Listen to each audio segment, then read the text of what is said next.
There are so many people in the world who are changing the world for the better. And some of these people are unsung heroes. Some of them are kind of public.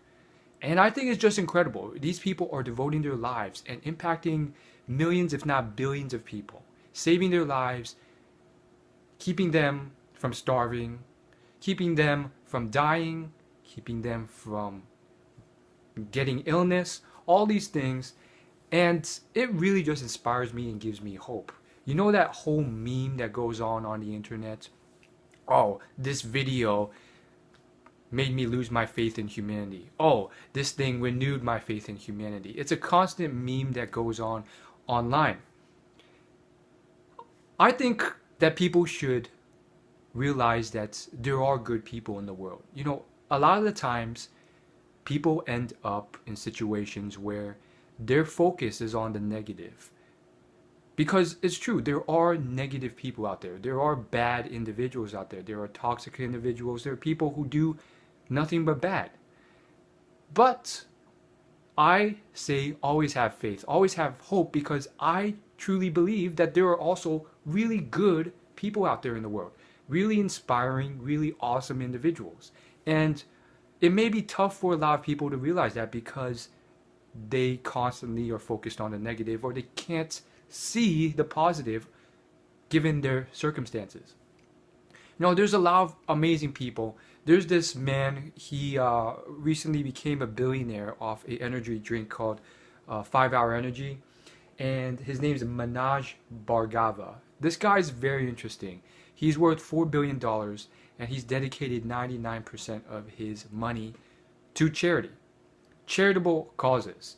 And, you know, he's declared himself that he will never be a cool guy. He's not interested in being cool.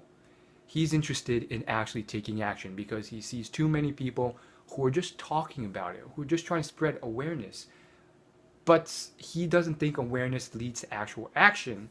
And so he has dedicated almost all his money, save for 1%, to survive. And, you know, there's plenty of other individuals, some who you know, some who you don't, who are doing these things on all sorts of different levels. And these sort of things are very inspiring and very motivational. At least they are to me, because, you know, you tend to forget about these individuals, and a lot of them, their whole purpose is to make a change. Their purpose is not to be publicly known. They only seek public press if it helps their organization. And I think, you know, we are moving to a time in history where never before has there been so much wealth being devoted to charitable causes. If you look at statistics, you'll see that more and more charity is being given than any time in history from wealthy individuals. Now, does this mean all wealthy individuals are like this? No, you can't generalize when there's, you know, millions of people who have over $1 million and tens of thousands who have, you know, close to $1 billion. You know, you can't generalize. Some of these individuals, you know, they hoard all their money. Some of them, just for whatever reason, they just choose to spend it on themselves. And I mean, it's their money, I guess it's fine. But you can't generalize. But the point is, there's so many inspiring individuals out there, and that's just incredible. Look at Bill Gates. Bill Gates, he's been one of the richest people in the world. He created Microsoft, and for many years now, he's dedicated himself full-time, along with his wife, to charitable causes. Now, I just feel like there's a lot of people on the internet that just seem like they're so ignorant about these things. And, you know, if you go to any of his videos on YouTube, you know, you get all these people who are just like asking him for money. You look at all the comments, they're all asking him for money. They're all very selfish. A lot of them are just like pretty much saying very ignorant statements about him, like, oh, he's not doing any good. These charitable causes aren't going to actually help people. And these are individuals who are anonymous users on the internet who have not donated a cent to any type of charity.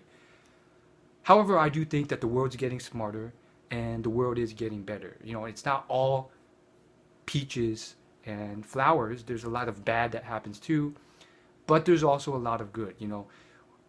Bill Gates, Melinda Gates, these people are spending 50 hours a week, 60 hours a week traveling to different countries, learning about their situations, finding out about what's going on in the world, and figuring out why these infrastructures or economies aren't working out. How come these people are being screwed over?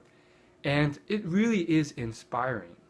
I mean, I was recently watching an interview of Melinda Gates, and she said she went to this one country, and this this wife of a husband in this small village literally was begging this woman to take her child and just take her child, because she knew that it would give her child a better chance at survival, because this woman she saw before her was obviously European based off her skin.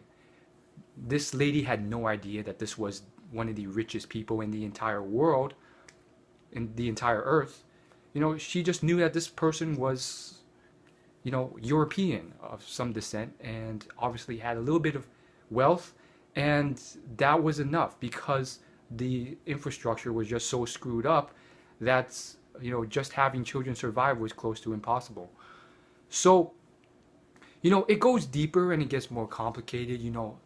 I am still kind of ignorant about all these things, because there are questions that most people will ask who don't know a lot about this. Questions that I asked initially.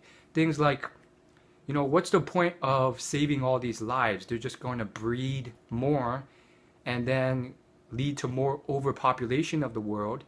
And then we're just going to pollute more, kill more of nature, kill more of wildlife. And then the whole world's going to go to crap.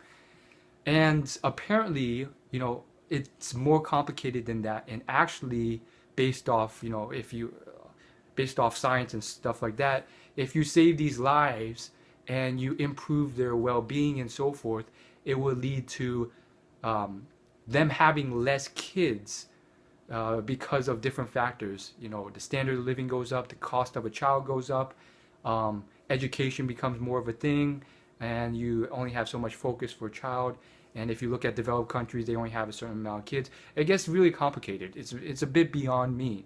But it's so inspiring. And there's so many other people, many of which you have probably never heard of, will never hear of. And it's probably not even worth quoting their names.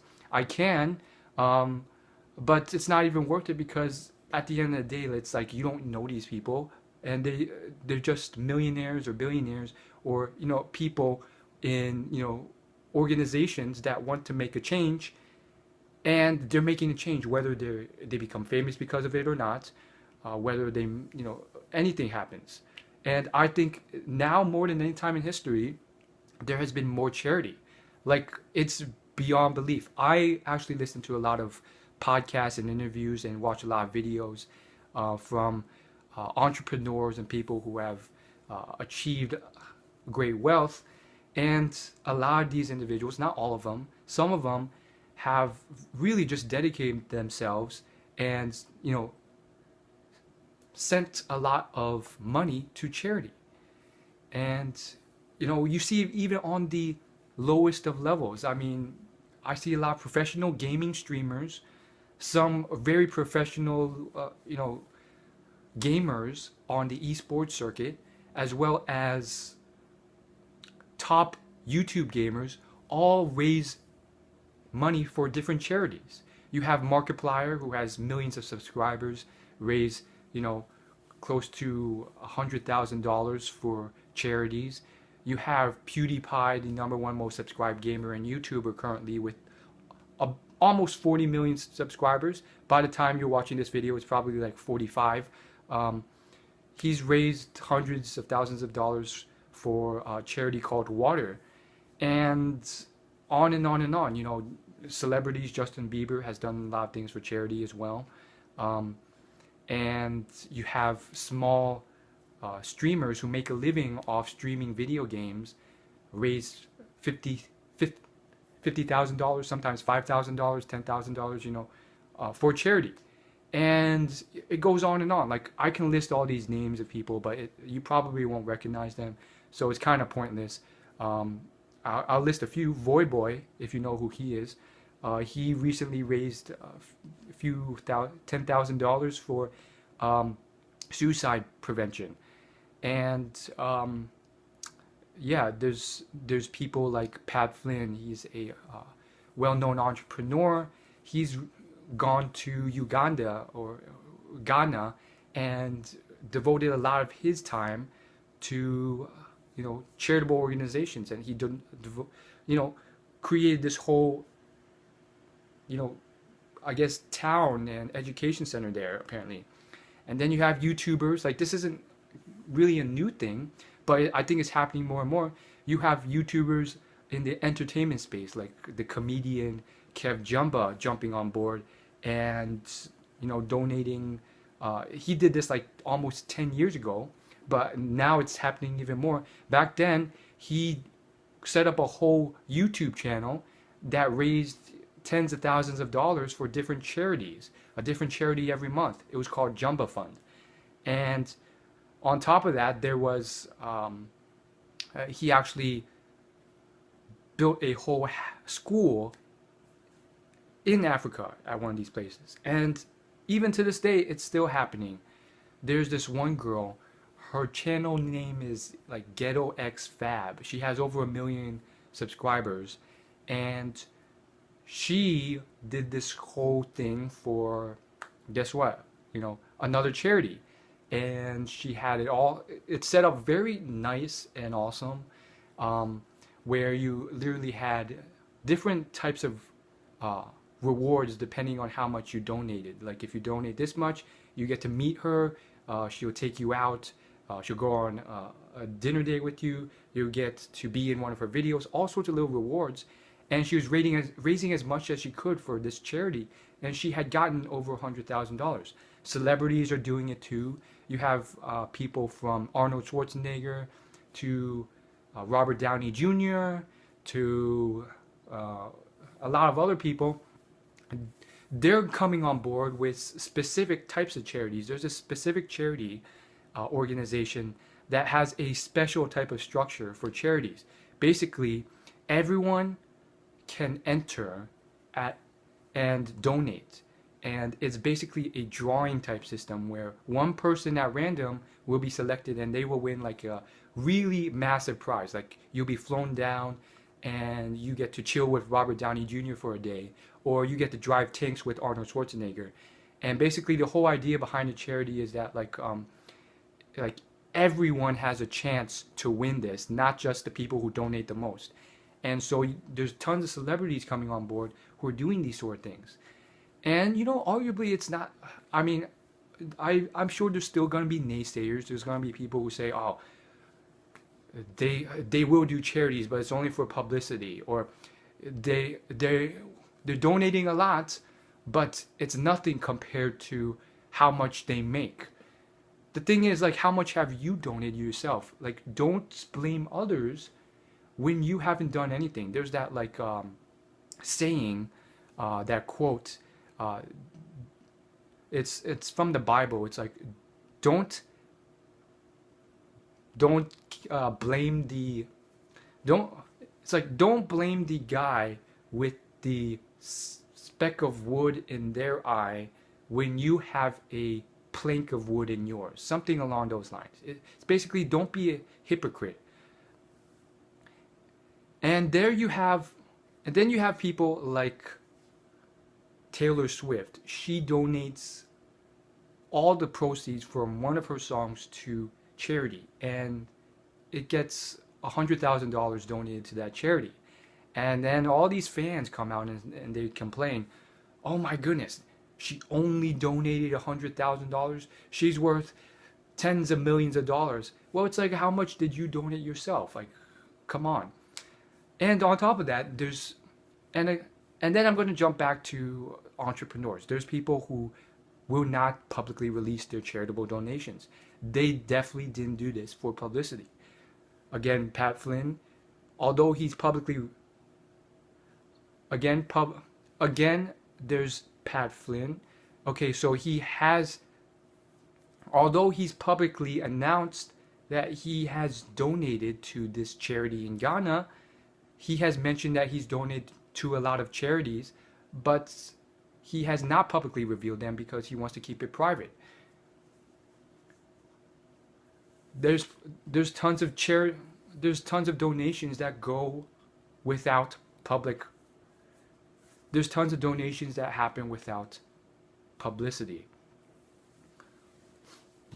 There's just one story about this man, and there's just one story about this man who ended up making millions of dollars, and he didn't tell anyone. He made it through the stock market, and basically, there's this one guy who ended up making millions of dollars, tens of millions of dollars, and he did it because like he was a super hobbyist.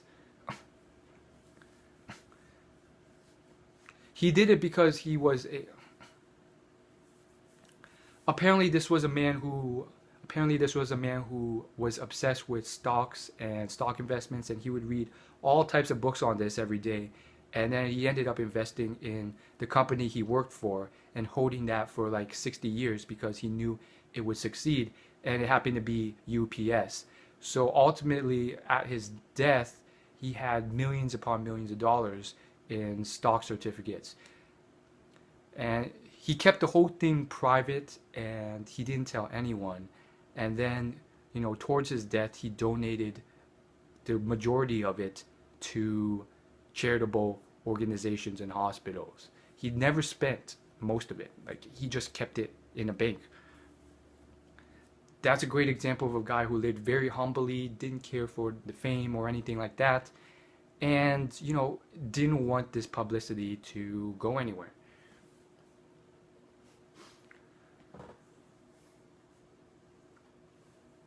There's plenty of other examples. I can go on and on, but this video is going too long.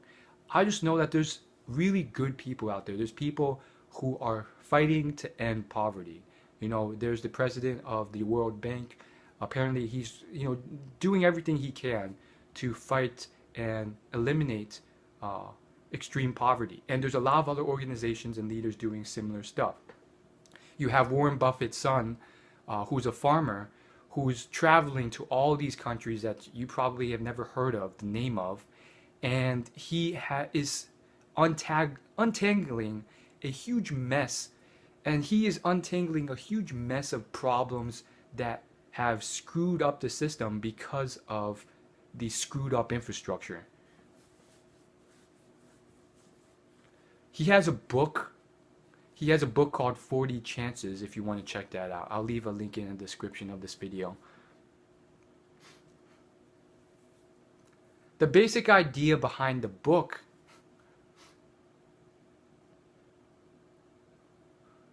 this book is that, and the basic issue is that he would go to these countries, and these countries had economies that were just so screwed up in terms of infrastructure that normal farmers would spend their whole work year farming these crops, and they would sell all these crops and not have enough money to even pay for food. So it was a bit of a paradox because they had food in front of them, but they couldn't eat it because it didn't belong to them, and it was illegal to eat the food that they were farming because they didn't own the land. And even after all that work and after they sold their crops, they couldn't even afford food. So honestly, I have said numerous times in my previous videos that you truly are, without a doubt, blessed beyond belief by just being born in a certain country, by being born in the United States and so forth. And it's probably tough to believe, or it's tough to really appreciate sometimes, because